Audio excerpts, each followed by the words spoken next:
Bismillahirrahmanirrahim. Assalamualaikum warahmatullahi wabarakatuh. Kami dari kelompok 2 akan menjelaskan materi mengenai distribusi peluang kontinu dengan anggota. Yang pertama Adinda Srivangga, yang kedua Desti Putria Sastaningsi, yang ketiga Jidan Prasetyo Maladewa, yang keempat Suparman Najis, yang kelima Syafana Latifah, dan keenam Tio Sabrianto. Untuk mempersingkat waktu, untuk pemateri pertama saya persilakan untuk penjelasan mengenai materinya.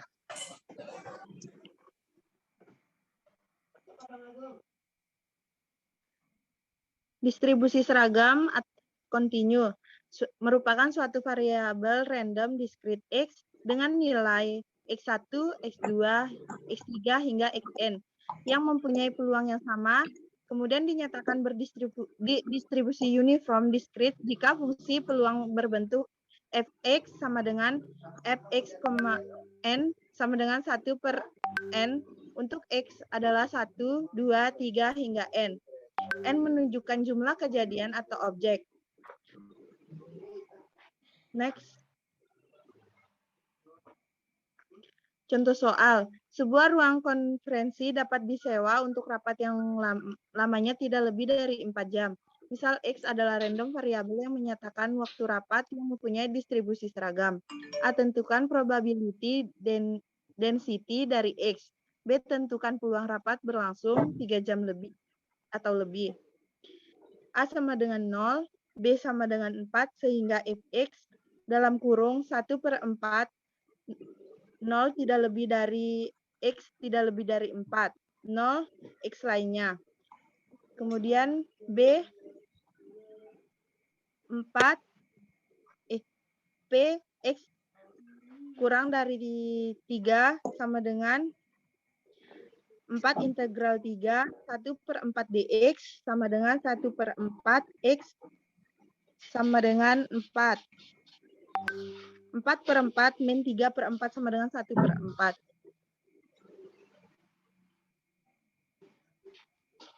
Next.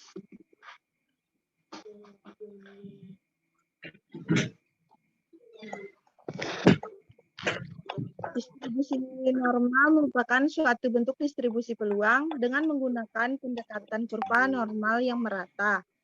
Nah, distribusi normal yang dikatakan normal mempunyai ciri-ciri kurva berbentuk garis, lengkung yang halus, dan mempunyai gental lonceng. Yang kedua, mempunyai ekor atau ujung semakin mendekat sumbu absinya tetap dan tidak memotong. Memiliki 2 parameter yaitu mu dan tau. Yang keempat, titik tertinggi berada pada nilai rata-rata. 5 merupakan distribusi yang simetris. 6 simpangan baku menentukan lebarnya kurva. Makin kecil tau, bentuk kurva makin runcing. Total ruas di bawah kurva normal sama dengan 1. Next.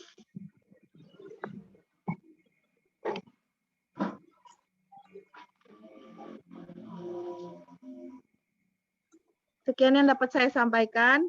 Selanjutnya akan dilanjutkan oleh Saudari Nur Latifah. Memperlurus dari saudari saya, Desti, yaitu yang dimana persamaan matematis bagi distribusi probabilitas.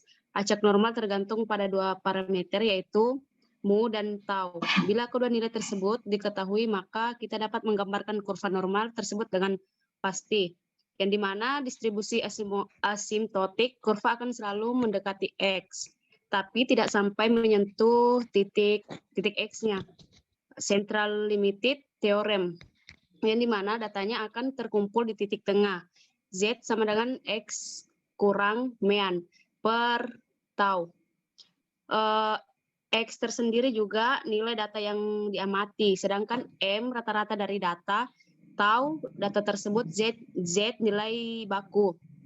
M juga yang dimana logonya itu sama dengan N, P, logo G yaitu N kali P dan Q. Sekian dari saya. Assalamualaikum warahmatullahi wabarakatuh. Saya akan memberikan kepada saudari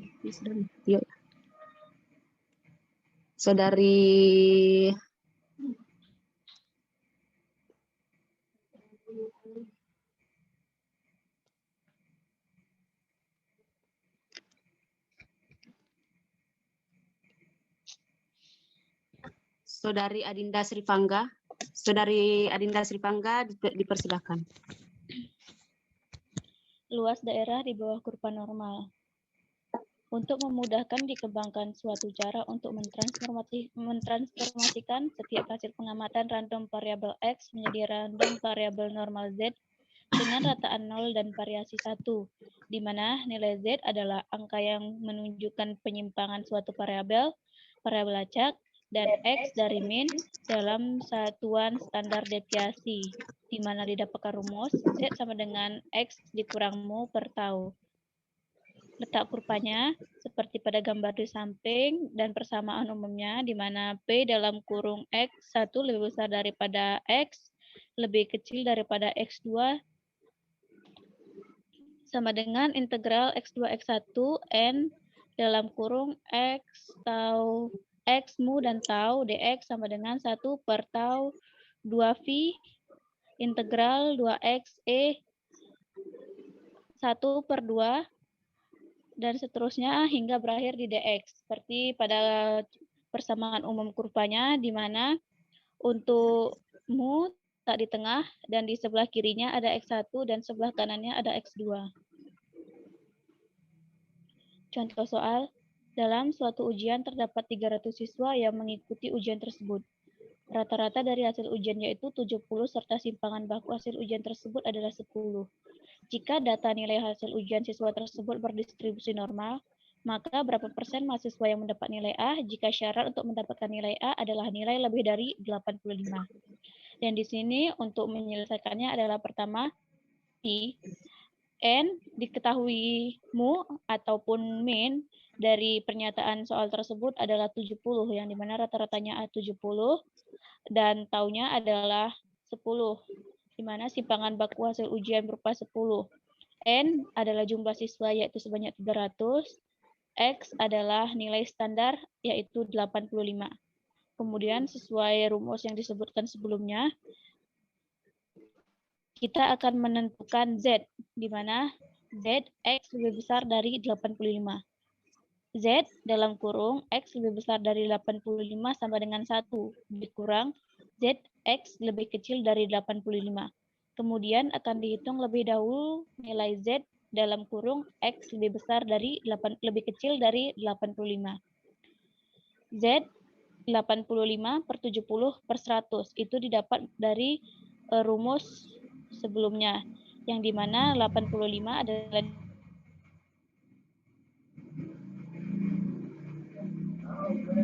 adalah 10. Z sama dengan 85 dikurang 70 per 10 menghasilkan 15 per 10 sama dengan 1,5.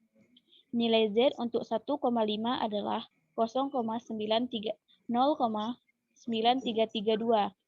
0,9332 merupakan ketentuan yang terdapat pada tabel normal, sehingga Z dalam kurung X lebih besar dari 85 sama dengan 1 dikurang Z dalam kurung X lebih kecil dari 85. Z dalam kurung X lebih besar 85 dikurang 1 dikurang 0,9332 Z dalam kurung X lebih besar 85 sama dengan hasil dari 1 dikurang 0,9332 adalah 0,0668. Z dalam kurung X lebih besar dari 85 sama dengan 0,0668. Pada hasil sebelumnya kita jadikan ke dalam persen sehingga berdasarkan 68%. Karena sesuai dengan ketentuan di atas, maka biasanya ditransformasikan ke distribusi normal standar dengan rata-rata 0 dan varian 1. Sehingga pada bentuk tabelnya di sini adalah di mana untuk taunya itu berada di tengah yaitu 70, dan pada sebelah kanannya itu adalah X terdapat 85 dan pada sebelah kanannya terdapat X, X2 yaitu 85 dan daerah yang diarsir adalah dari X2 yaitu 85 dan ke arah sebelah kanan itu merupakan daerah yang diarsir. Demikian dan dilanjutkan dengan probability berikutnya. Baiklah, akan saya lanjutkan. Distribusi gamma. Distribusi gamma merupakan turunan dari fungsi gamma yang banyak diterapkan dalam teori atrian dan teori keandalan atau reliabilitas dengan parameter alfa dan beta, di mana probability density fungsinya adalah sebagai berikut. Dapat dilihat di screen. Fx sama dengan 1 per beta pangkat alfa, dalam kurung alfa, x alfa min 1 e min x 1 per beta. Untuk x lebih dari 0, fx sama dengan 0 untuk x lainnya dengan alfa lebih dari 0 dan beta lebih daripada 0. Rataan dan variasi distribusi gamma dapat dilihat di screen. Grafiknya ada di sini di screen. Sedangkan distribusi eksponensial adalah distribusi gamma dengan alfa sama dengan 1 dengan parameter beta dan probability density fungsinya adalah sebagai berikut. F sama dengan f dalam kurung x sama dengan 1 per beta e min x 1 per beta. Fx sama dengan 0 untuk x lainnya dengan beta lebih dari 0. Rataan dan variasi distribusi eksponensial. Jika suatu peristiwa terjadi dalam konteks proses Poisson, maka panjangan waktu atau ruang antar dua peristiwa yang berurutan mengikuti distribusi probabilitas kontinu. Karena waktu atau ruang bersifat kontinu, pengukuran seperti itu menghasilkan variabel random kontinu. Distribusi eksponensial sering disebut sebagai distribusi waktu. Peristiwanya sangat erat dengan peristiwa pada distribusi Poisson. Sekian dari saya, akan dilanjutkan oleh saudara saya, Tio. Baik, terima kasih. Saya akan melanjutkan distribusi eksponensial. Jadi, distribusi eksponensial mempunyai banyak nilai praktis, terutama dalam hal yang berhubungan dengan waktu, misalnya waktu tunggu, waktu hidupnya suatu alat, atau lamanya jangka waktu sampai suatu alat berhenti berfungsi. Fungsi di turunan fungsi adalah fx sama dengan lambda eksponen pangkat lambda x yang merupakan fungsi padat peluang distribusi eksponensial dengan lambda sama dengan 1 per beta. Jadi lihat di samping. Terus next.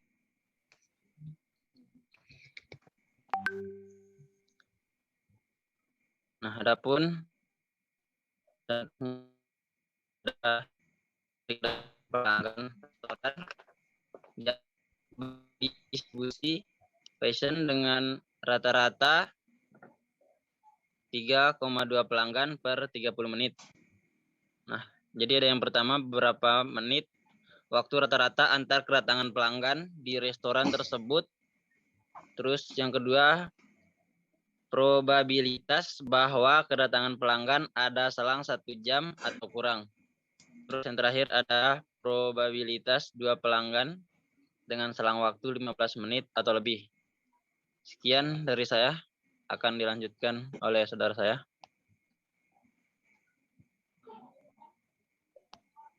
Baik, terima kasih. Saya akan melanjutkan penjelasan dari saudara saya, Tio Sebriato.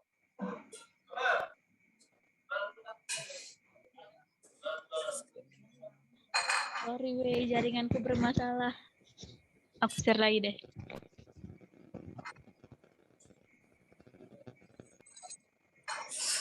Distribusi C kuadrat. Distribusi C kuadrat merupakan turunan dari distribusi gamma dengan alfa sama dengan V per 2 dan beta sama dengan 2. Nah, untuk distribusi C kuadrat sendiri itu suatu metode uji di mana tujuannya itu untuk membandingkan apakah ada perbedaan antara frekuensi yang kita observasi sama frekuensi yang kita harapkan atau eliminasi. Nah, untuk distribusi C kuadrat memiliki parameter tunggal yaitu derajat kebebasan V dengan probability dissemination condition dengan ketentuan yang berlaku Fx sama dengan 1/2 V per 2 atau V per 2 atau X V per 2 dikurangi 1 atau dikali dengan eksponen 1/-1/2. Untuk Fx sendiri sama dengan 0 dan nilai X-nya tidak lebih besar dari 0. Nah, untuk rataan dan variansinya mu sama dengan V dan tau sama dengan 2V. Untuk sedikit tambahan, untuk distribusi C kuadrat sendiri itu memiliki beberapa karakteristik, yaitu yang pertama itu menggunakan data kategorik atau nominal, di mana saya ambil contohnya jenis kelamin itu ada perempuan sama laki-laki. Untuk karakteristik yang kedua itu tidak pernah nilainya negatif, karena biasanya digunakan untuk menyelesaikan masalah-masalah yang menyangkut lamanya waktu atau umur suatu objek yang mampu bertahan hingga akhirnya objek tersebut tidak berfungsi sebagaimana mestinya atau rusak. Nah, untuk ketentuan distribusi Weibull sendiri itu memiliki ketentuan Fx sama dengan alfa beta X beta dikurangi 1 eksponen min alfa dikali beta. Untuk X-nya lebih besar dari 0. Untuk rataan dan variansinya adalah mu sama dengan tau 1 per beta atau 1 ditambah 1 per beta. Untuk tau di pangkat 2 sama dengan alfa min 2 per beta atau 1 ditambah 2 per beta dikurangi 1 ditambah 1 per beta dipangkatkan 2. Terima kasih dari saya.